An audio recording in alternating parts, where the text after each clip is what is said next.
আসসালামু আলাইকুম।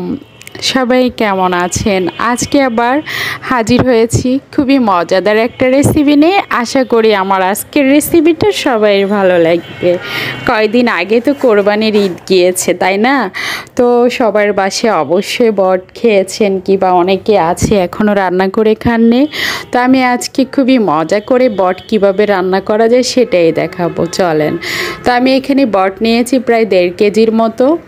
আর আজকে এই বটটাই রান্না করব, বট বোনা করে আপনাদেরকে দেখাবো খুবই মজা করে কিভাবে বট বোনা করতে হয়, সেটাই আপনাদের সাথে শেয়ার করব। আশা করছি আপনাদের ভালো লাগবে।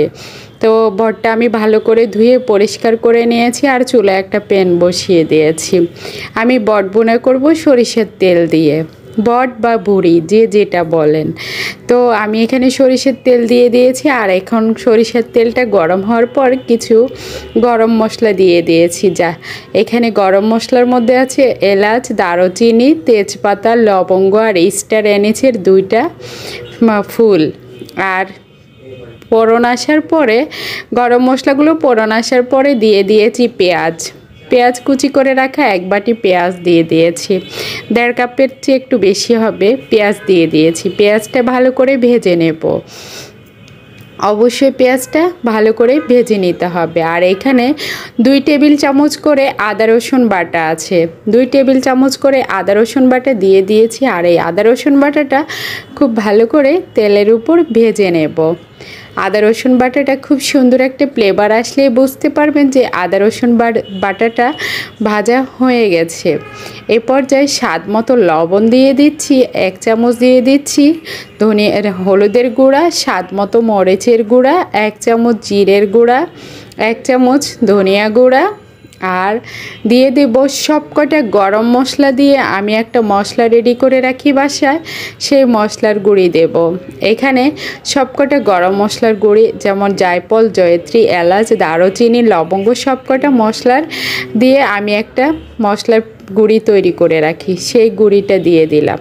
সামান্য একটু পানি দিয়ে মশলাগুলো খুব ভালো করে কষিয়ে নেব। আর এই মশলাটা যত ভালো করে কষাবো আমার রান্নার টেস্টটা তত বেশি ভালো হবে। আর আমি মশলাটা একটু নেড়ে চেড়ে ভালো করে কষিয়ে নেব। যারা আমার চ্যানেলটি সাবস্ক্রাইব করেছেন আপনাদের সবাইকে অসংখ্য ধন্যবাদ। যারা এখনও চ্যানেলটি সাবস্ক্রাইব করেননি আপনাদের কাছে অনুরোধ থাকলো আমার চ্যানেলটি সাবস্ক্রাইব করে দেওয়ার জন্য। তো আমার মশলাটা খুব ভালো করে কষানো হয়ে গেছে, দেখতে পাচ্ছেন তেল উপরে বেশি উঠেছে। আর এই পর্যায়ে আমি এখানে বটগুলো দিয়ে দেব। বুড়িগুলো দিয়ে মশলার সাথে খুব ভালো করে নেড়ে চেড়ে মিশিয়ে নেব। আর এই বটটা একটু সময় নিয়ে রান্না করতে হয়, কারণ সাধারণত দেখা যায় বট একটু সময় লাগে সিদ্ধ হতে, তাই একটু সময় নিয়ে রান্না করতে হয়। আর অবশ্যই বটের মধ্যে জায়ফল, জয়ত্রীর গুঁড়ো দেবেন, তাহলে বটটা খুব তাড়াতাড়ি সিদ্ধ হয়ে যাবে।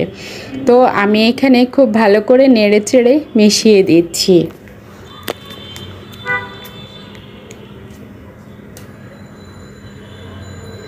খুব ভালো করে নেড়ে চেড়ে মিশিয়ে এখন আমি ঢাকনা দিয়ে ঢেকে দেব। আর অবশ্যই বটের থেকে কিছুটা পানি উঠে আসবে, দেখতে পাচ্ছেন কিছুটা পানি উঠে এসেছে। আর এই পানি দিয়ে প্রায় অনেকখানি সিদ্ধ হয়ে যাবে বটগুলো। আবার নেড়ে চেড়ে দিচ্ছি। আমি আগেই বলেছি বটটা রান্না করতে একটু সময় লাগে, তাই একটু সময় নিয়ে রান্না করলে খেতে অনেক বেশি টেস্টি হয় আর সিদ্ধটাও খুব সুন্দরভাবে হয়। তো আমার দেখতে পাচ্ছেন বেশ খানিকটাই পানি উঠেছে, আর এই পানি দিয়ে আমি বারবার নেড়ে চেড়ে বটগুলোকে কষিয়ে নিচ্ছি। আর এইভাবে নেড়ে চেড়ে বারবার কষিয়ে নিলে খেতে মাশাআল্লাহ অনেক বেশি মজা হয়। যে কোনো জিনিসই রান্না করতে একটু ভালো করে সময় নিয়ে কষিয়ে রান্না করলে খেতে অনেক ভালো লাগে, এটা অনেকে জানেন, আর যারা জানেন না তাদের জন্য বললাম।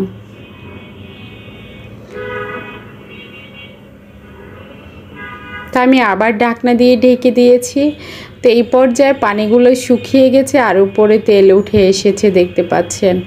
এই পর্যায়ে আমি এখানে গরম পানি করে রেখেছি, আমি সেই গরম পানিটা এখানে দেব। যতটুক প্রয়োজন বটগুলো সিদ্ধ হতে যতটুক প্রয়োজন পানির আমি অতটুক পানি দেব।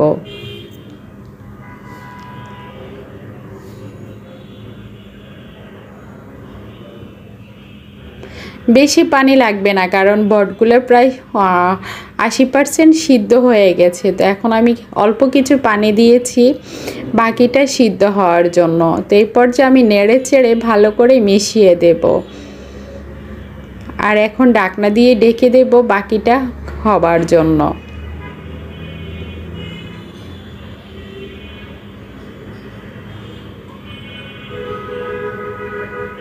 মাঝে মধ্যে নেড়ে চেড়ে দিতে হবে, না হলে তলানিতে লেগে যাবে, তাই একটু নেড়ে চেড়ে দিলে ভালোই হয়। আর এই পর্যায়ে আমি একটা টমেটো কুচি করে কেটে রেখেছি, সেই টমেটোটা দিয়ে দিয়েছি, সাথে 3-4টা কাঁচামরিচ দিয়ে দেব,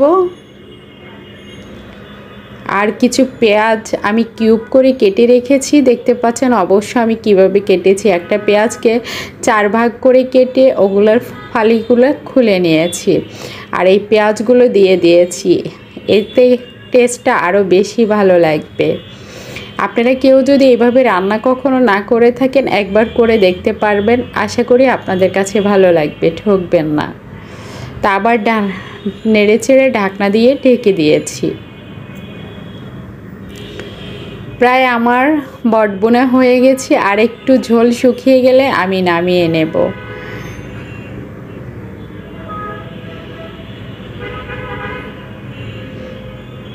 অনেক লোভনীয় হয়েছে, দেখতে অনেক ভালো লাগছে।